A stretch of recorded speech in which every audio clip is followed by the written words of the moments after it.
मधेपुर में अमेरिकी B-2 bomber की तैनाती और 2 B-2 बॉम्बर्स की तैनाती को लेकर खबर। नेतन्याहू की ट्रंप के साथ बातचीत के बाद हुआ यह फैसला।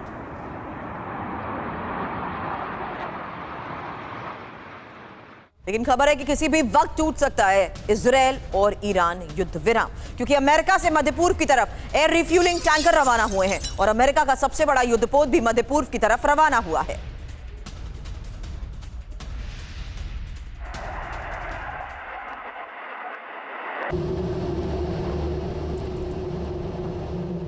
अमेरिका का यह सबसे बड़ा युद्धपोत मध्य पूर्व की तरफ रवाना हुआ है। हालांकि अमेरिका की ये डिप्लॉयमेंट और ये मूवमेंट क्या महज सिर्फ एक प्रोजेक्शन है, या बड़ी खबर यह है कि जल्द इजरायल और ईरान का युद्ध विराम टूट सकता है। तो ईरान पर दूसरा संकट है क्या? फिलहाल खबर जानिए। जहां मध्यपूर्व में अमेरिकी हलचल को देखते हुए खबर बढ़ी है। खबर है किस तरीके से 2 B-2 बॉम्बर्स की तैनाती हुई है और USS गेरार्ड युद्धपोत रवाना हुए हैं। अमेरिका का यह सबसे बड़ा युद्धपोत आखिर रवाना क्यों किया गया, यही एक और सबसे बड़ा सवाल। हालांकि इजरायल और ईरान आज के इस हालात में, क्या ये ईरान पर दूसरा संकट, क्योंकि खबर यह है कि मध्यपूर्व में अमेरिकी हलचल तेज है और 2 B-2 बॉम्बर्स की तैनाती हुई है। USS गेरार्ड युद्धपोत रवाना, एयर टैंकर की मौजूदगी। हालांकि इसके मायने समझिए, जहां ईरान पर दूसरी स्ट्राइक भी संभव और पहले से ज्यादा विध्वंसक हमले। इस बीच इस बार ईरानी सत्ता का तख्ता पलट और ईरान से अमेरिका और इजरायल को चुनौती। मध्यपूर्व में शांति के लिए ईरान पर हमला और ईरान पर दबाव बनाने की कोशिश। इस बीच एक और बड़ी खबर है, जहां इजरायल ने ईरान को चेतावनी दे दी है और ईरान पर फिर से हमले की चेतावनी को लेकर खबर यह कि ईरान बना रहा है एयर डिफेंस सिस्टम। चीन रूस के सहयोग से एयर डिफेंस सिस्टम के निर्माण को लेकर खबर है। इसी बात से इजरायल नाराज है।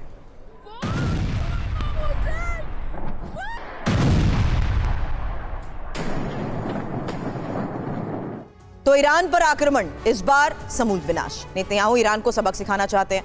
ईरानी परमाणु ठिकानों पर छोटे हमले भी संभव है और अमेरिका की मदद के साथ ईरान पर हमले संभव। हालांकि ईरान पर दूसरा हमला क्यों, ये एक और बड़ा सवाल, क्योंकि जून में हुए हमलों के बाद भी ईरानी परमाणु कार्यक्रम जारी है और 12 दिन के युद्ध में ईरानी परमाणु कार्यक्रम को कम नुकसान। हालांकि ईरान के पास अभी भी 400 किलो एनरिच यूरेनियम है और मध्य पूर्व में सिर्फ ईरान कर सकता है US इजरायल का विरोध। इस बीच ईरान पर फिर से हमले की आशंका को देखते हुए खबर बढ़ी है, क्योंकि दूसरी तरफ गाजा में भी डोनाल्ड ट्रंप के 20 सूत्रीय प्रस्ताव को शांति की नई उम्मीद माना जा रहा है। लेकिन रिपोर्ट्स की माने तो हमास इस प्रस्ताव को अस्वीकार करने की तैयारी में है। हमास का दावा यह है कि यह प्रस्ताव पूरी तरह से इजरायल के हक में है। अब अगर हमास प्रस्ताव पर हस्ताक्षर से इनकार करता है तो गाजा में शांति की आखिरी उम्मीद भी खत्म हो जाएगी। गाजा में बरसता ये बारूद अभी शांत नहीं होने वाला।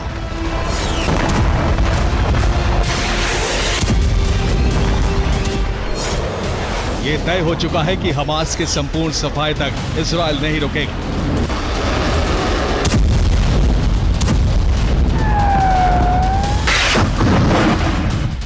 और इसकी वजह है ट्रंप के 20 सूत्रीय प्रस्ताव पर हमास का रुख।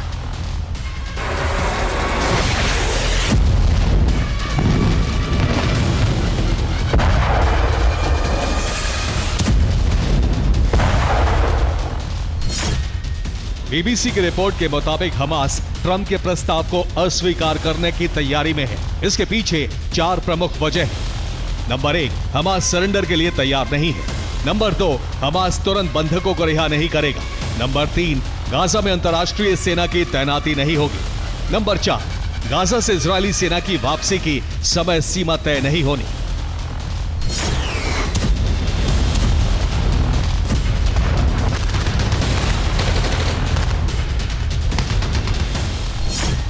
दावा है कि हमास ने ट्रंप के 20 सूत्रीय प्रस्ताव को एक तरफा बताया है, जो पूरी तरह से गाजा विरोधी है। यही वजह है कि वो ट्रंप के प्रस्ताव पर हस्ताक्षर के लिए तैयार नहीं है।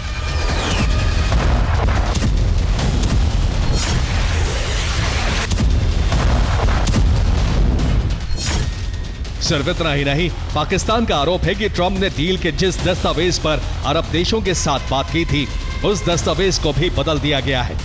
पाकिस्तान के उप प्रधानमंत्री इशाक डार ने अपने बयान में कहा, यह हमारा दस्तावेज नहीं है जो हमने उन्हें भेजा था। कुछ प्रमुख क्षेत्र हैं जिन्हें हम शामिल करना चाहते हैं। इसके अलावा सऊदी अरब और जॉर्डन ने भी समझौते के कुछ बिंदुओं को लेकर बदलाव की मांग की है, लेकिन डोनाल्ड ट्रंप साफ कर चुके हैं कि इस समझौते में कोई बदलाव नहीं होगा।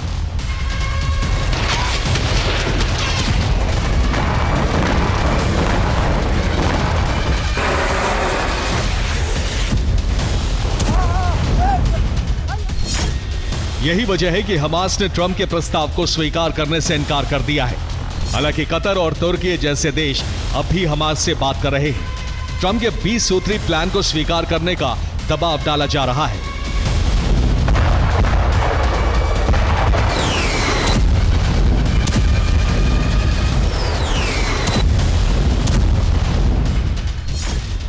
दरअसल डोनाल्ड ट्रंप ने 24 घंटे पहले ही साफ कर दिया था कि 20 सूत्रीय प्रस्ताव हमास के लिए आखिरी मौका है। अगर हमास इसे स्वीकार नहीं करता तो उसे भारी कीमत चुकानी पड़ेगी।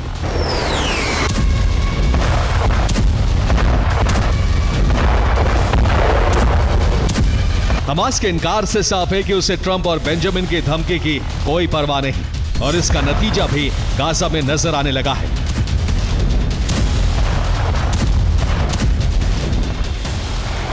इजराइल ने गाजा पर हमले तेज कर दिए हैं। आईडीएफ का दावा है कि उसने हमास के 160 ठिकाने तबाह कर दिए। इजराइल के इन हमलों में 24 घंटे के अंदर 31 फिलिस्तीनियों की मौत की खबर है।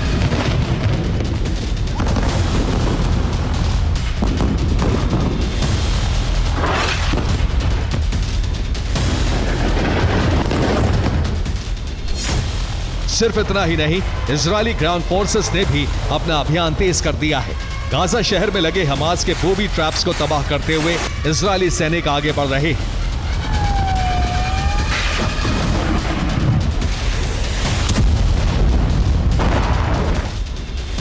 ट्रंप साफ कर चुके हैं कि हमास के इनकार के बाद वो बेंजामिन को खुली छूट दे देंगे, जिसके बाद वो अपने हिसाब से गाजा का हल निकालेंगे। और दुनिया इस बात से वाकिफ है कि बेंजामिन का गाजा प्लान बारूद की राह से होकर गुजरता है। Bureau report, TV9 Bharatvarsh. और रूस से जंग की तैयारी को लेकर एक और बड़ी खबर है, और खबर यह कि अमेरिका की तैयारी अब क्या है, क्योंकि यूक्रेन को हमले में अमेरिका मदद करेगा और हमले के लिए खुफिया जानकारी भी शेयर करेगा। रूस की लोकेशन की जानकारी देगा यूएस। शेयरिंग डेटा को ट्रंप की मंजूरी ही इस वक्त की एक और बड़ी खबर। तो यूक्रेन को ट्रंप कवच, पुतिन करेंगे ध्वस्त। सवाल यह है कि क्या यूक्रेन युद्ध का विस्तार चाहते हैं ट्रंप? तैयारी क्या है? रूस के अहम ठिकानों को तबाह करने का प्लान है। यूक्रेन को रूस में अंदर हमले में मदद यूएस करेगा। अमेरिका रूस के अहम ठिकानों की जानकारी देगा। यूक्रेन को खुफिया जानकारी शेयर अमेरिका करेगा। टारगेट पर क्या, ये एक और बड़ा सवाल, क्योंकि बड़ी रिफाइनरी, पाइपलाइन, बिजली घर, बुनियादी ढांचे टारगेट पर हो सकते हैं। मकसद रूस को आर्थिक तौर पर भारी नुकसान पहुंचाना। और बड़ी बात यह कि ज़ेलेंस्की ने लॉन्ग रेंज वेपन से हमले को मंजूरी मांगी है। अब रूस यूक्रेन के युद्ध का समाधान ढूंढते ढूंढते खुद अमेरिका इस युद्ध में शामिल होने की कगार तक पहुंच चुका है। मिस्टर पीस मेकर ट्रंप की कूटनीति असफल हो चुकी है, तो अमेरिका अब रणनीतिक तैयारी में जुट गया है। हालांकि वर्जीनिया में अमेरिका के टॉप जनरल की मीटिंग बुलाई गई। युद्ध मंत्री ने सेना को युद्ध के लिए तैयार रहने के आदेश दिए, और इसके साथ ही अमेरिकी राष्ट्रपति ने रूस को परमाणु चेतावनी भी जारी की। ट्रंप ने कहा कि अगर परमाणु युद्ध शुरू हुआ तो अमेरिकी शक्ति के आगे कोई टिक नहीं पाएगा। रूस को घेरने के लिए अमेरिका ने उसकी सीमा के करीब समंदर और हवा में एटमी चक्रव्यूह भी रचना शुरू कर दिया है। अमेरिकी राष्ट्रपति डोनाल्ड ट्रंप के प्रयास युद्ध विराम से महासंग्राम की ओर बढ़ रहे हैं।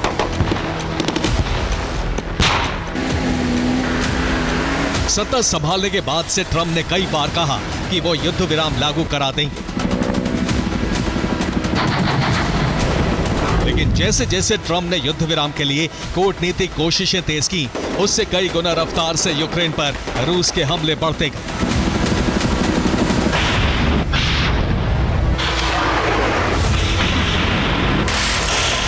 दुनिया में शांति का नगाड़ा बजाने वाले ट्रंप इतने मजबूर हो चुके हैं कि अब वो हथियारों का जवाब हथियारों से देने की रणनीति बना रहे हैं।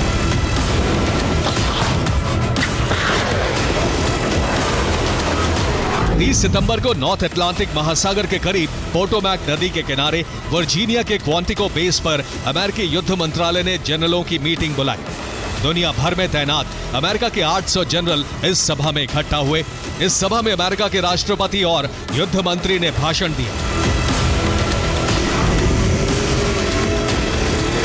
ट्रंप ने इस सभा में एक बार फिर ऐलान कर दिया कि रूस कागजी शेर की तरह जंग लड़ रहा है और वो पुतिन से बहुत निराश है।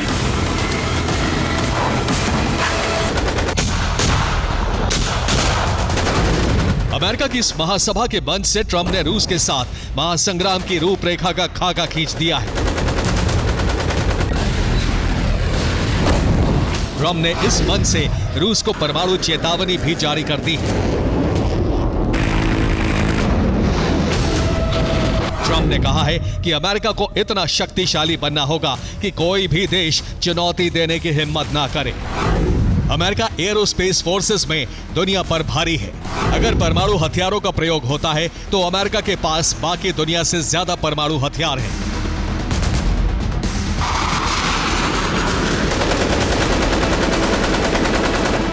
इसे रूस को ट्रंप की धमकी माना जा रहा है, क्योंकि सपाट युद्धाभ्यास के दौरान नेटो सीमा पर रूस और बेलारूस ने परमाणु हथियार लॉन्च करने का अभ्यास किया था।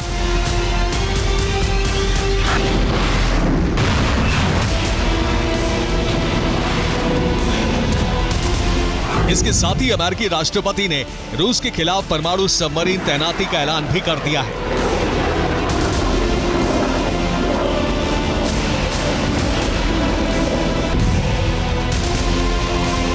ट्रंप ने दूसरी बार यह बयान दिया है। माना जा रहा है कि यूरोप की सीमा और अलास्का की ओर से अमेरिका ने सबमरीन की तैनाती की।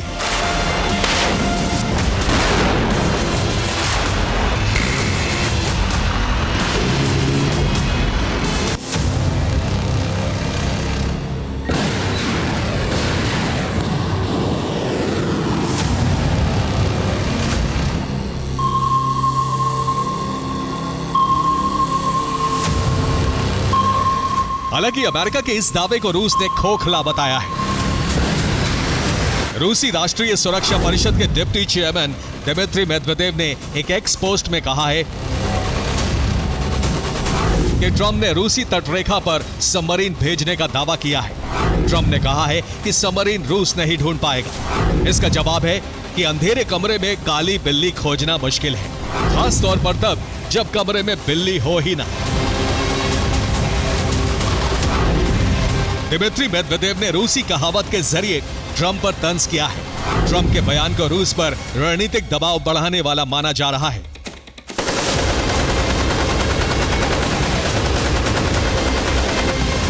लेकिन 2022 में युद्ध शुरू करने से पहले ही रूस ने सब तोल मोल कर लिया था।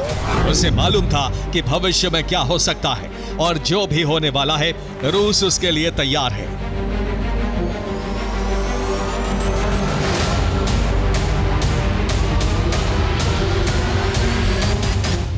इसीलिए पुतिन को रोकना मुश्किल माना जा रहा है। हालांकि अमेरिका पूरी कोशिश कर रहा है कि किसी तरह रूस पर रणनीतिक दबाव बनाया जाए।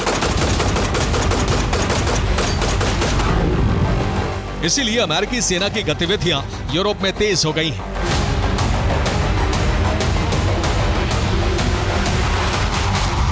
वर्जीनिया में सैन्य अधिकारियों की मीटिंग से पहले अमेरिका से मिड एयर रिफ्यूलिंग करने वाले KC-135T स्ट्रैटो टैंकर्स के दस्ते ने उड़ान भरी। इस दस्ते में 12 स्ट्रैटो टैंकर थे। ये सभी विमान ब्रिटेन के सफॉक में RAF माइल्डनहॉल एयरबेस पर लैंड हुए। माना जा रहा है कि अमेरिकी वायुसेना अरब या यूरोप में बड़ी सैन्य कार्रवाई की तैयारी कर रही है।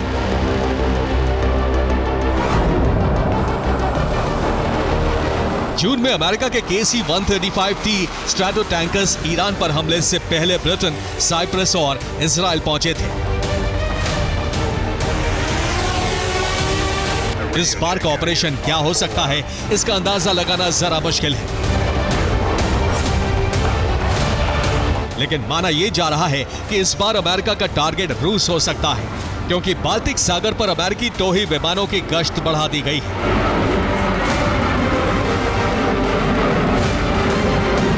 और रूस से टेंशन के बीच एस्टोनिया ने शुरू की है जंग की तैयारी, जहां एस्टोनिया को मिली हाइमार्स और ATACMS की बड़ी खेप। एस्टोनिया का अमेरिका के साथ $4.73 बिलियन का सौदा। एस्टोनिया ने ही लॉन्ग रेंज ATACMS की संख्या 4 गुना बढ़ाई। अमेरिका से हाइमार्स लॉन्चर्स की सप्लाई दुगनी।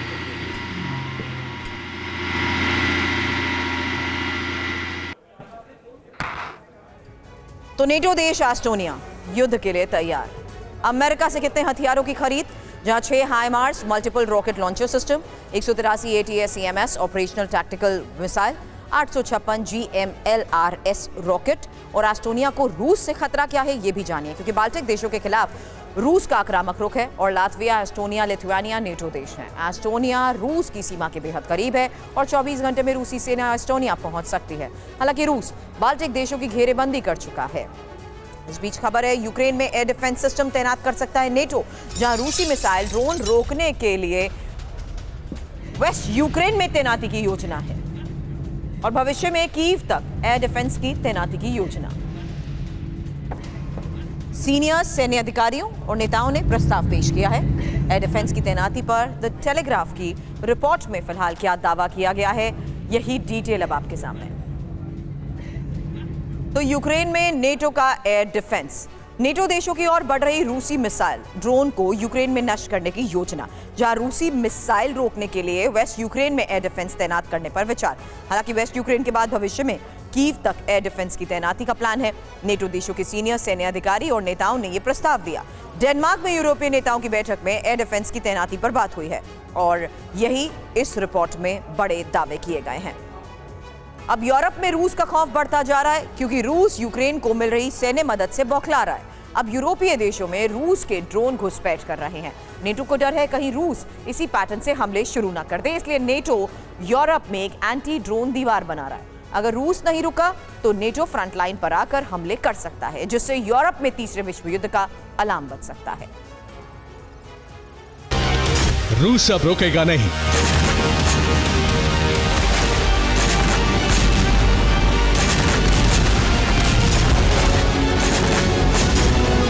यूक्रेन के बाद अगले टारगेट भी फिक्स कर लिए हैं।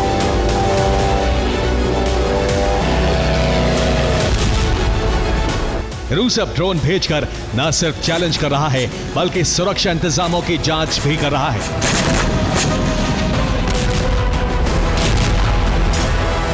सबसे पहले जानिए रूसी ड्रोन की घुसपैठ किन किन देशों में हो चुकी है। Norway, Sweden, Finland, Denmark, Estonia, Lithuania, Poland, Germany, France, Romania, Moldova. 10 से ज्यादा देशों में ड्रोन घुसपैठ से नेटो में कोहराम मचा है, क्योंकि रूस लगातार ऐसी हरकतें कर रहा है।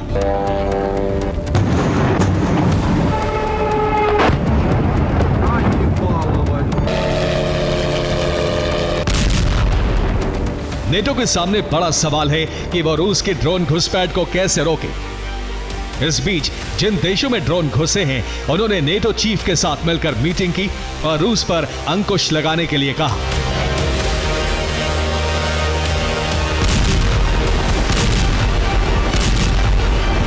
पिछले 24 घंटे में पोलैंड, रोमानिया और डेनमार्क में ड्रोन पहुंचने से यूरोप में युद्ध का अंदेशा बढ़ गया है, क्योंकि एक साथ 5 देशों ने रूसी ड्रोन देखते ही मार गिराने का आदेश दे दिया है।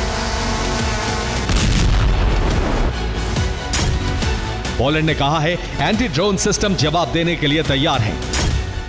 डेनमार्क ने कहा है एयर डिफेंस सिस्टम लगाकर बॉर्डर सील कर दिया गया है। फ्रांस ने कहा है रूसी ड्रोन पहुंचे तो यूरोप में युद्ध शुरू हो जाएगा। जर्मनी की तरफ से बयान आया है कि रूस उकसाने के लिए ड्रोन भेज रहा है, जबकि रोमानिया ने एंटी ड्रोन ब्रिगेड पलटवार के लिए लगा दिए हैं।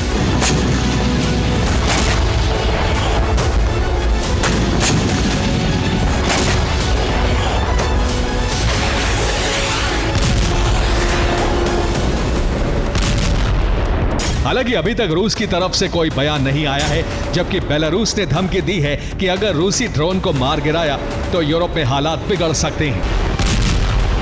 ड्रोन बेलारूस या फिर कैलिनिनग्राद से छोड़े जा रहे हैं। कैलिनिनग्राद पर हमले का वक्त है एटमी युद्ध का शुरू होना, क्योंकि कैलिनिनग्राद एक परमाणु बेस है जहां रूस ने परमाणु मिसाइलें तैनात की हैं। रूस पहले भी कह चुका है कि कैलिनिनग्राद पर हमले का अर्थ सीधा युद्ध का आरंभ होना है।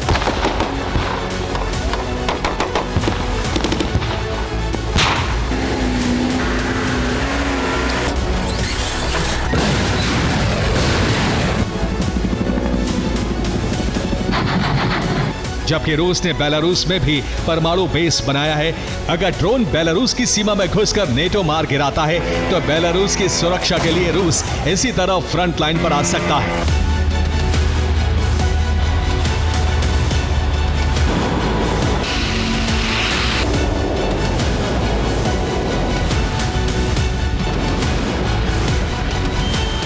जैसे नेटो ने पोलैंड में रूसी ड्रोन घुसने पर आर्टिकल 4 लागू कर दिया था, लेकिन अब बात कहीं आगे बढ़ चुकी है। आर्टिकल 5 लागू होने के आसार बढ़ गए हैं। रूस के खिलाफ खुलकर आया जर्मनी। बड़ी खबर है, यूरोप अब रूस के साथ शांति में नहीं। जर्मन चांसलर फ्रेडरिक मर्ज का यह बड़ा दावा। रूस से अब सीधे संघर्ष का जर्मनी से संकेत। यूरोप में बढ़ते ड्रोन घुसपैठ से जर्मनी भड़का है। तो यूक्रेन नहीं, अब यूरोप वर्सेस रूस, जहां जर्मनी पोलैंड का रूस से सीधे संघर्ष का संकेत है। और यूरोप अब रूस के साथ शांति में नहीं। फ्रेडरिक मर्ज का यह बयान। रूस के साथ युद्ध में पश्चिम है। डोनाल्ड टस्क का यह बयान। यूक्रेन जंग यूरोपीय देशों का युद्ध है। रूस के खिलाफ जाग जाएं नेटो और यूरोप। अब बहुत बड़ी जंग की तैयारी में डेनमार्क। खबर है, लगातार ड्रोन घुसपैठ के बाद डेनमार्क में हाई अलर्ट है और डेनमार्क के सैकड़ों रिजर्व सैनिकों को ड्यूटी पर बुलाए जाने को लेकर खबर। डेनिश आर्मी ने रिजर्व सैनिकों को जल्द रिपोर्ट करने को कहा है। तो डेनमार्क की जंगी तैयारी, जहां डेनिश आर्मी ने रिजर्व सैनिकों को जल्द ड्यूटी पर बुलाया है और डेनिश आर्मी में 13,000 एक्टिव, 45,000 रिजर्व सैनिक हैं। पूरे डेनमार्क में एंटी ड्रोन सिस्टम की डिप्लॉयमेंट। साथ ही कोपेनहेगन एयरपोर्ट पर स्कैनिंग रडार भी लगाए गए हैं। ड्रोन दिखने के बाद डेनमार्क को रूस से डर। यूरोप में जंग के दूसरे चरण का खतरा बढ़ गया है। ये ड्रोन कैलिनिनग्राद से छोड़े जा रहे हैं, इसलिए नेटो कैलिनिनग्राद पर निगरानी रख रहा है। बाल्टिक सागर में कैलिनिनग्राद के एकदम पास न्यूक्लियर सबमरीन और वॉरशिप तैनात कर दिए हैं। नेटो युद्धाभ्यास भी कर रहा है क्योंकि रूस की ड्रोन घुसपैठ से यूरोप में कोहराम मचा है। नेटो सुरक्षा चक्रव्यूह बनाने में जुट गया है क्योंकि Poland, Lithuania, Estonia, Denmark, France, Romania, Moldova, Finland और नीदरलैंड्स तक रूस के ड्रोन जा पहुंचे हैं, जिससे नेटो पर आर्टिकल 5 लागू करने का दबाव बढ़ गया है। वैसे अभी तक पोलैंड में आर्टिकल 4 लागू किया गया है, जबकि डेनमार्क और लिथुआनिया भी आर्टिकल 4 लागू करने के लिए कह रहे हैं। बाल्टिक देशों के अलावा पूर्वी और उत्तरी यूरोपीय देशों तक रूस के ड्रोन और जेट पहुंच रहे हैं। कई देशों में हाई अलर्ट जारी हो गया है।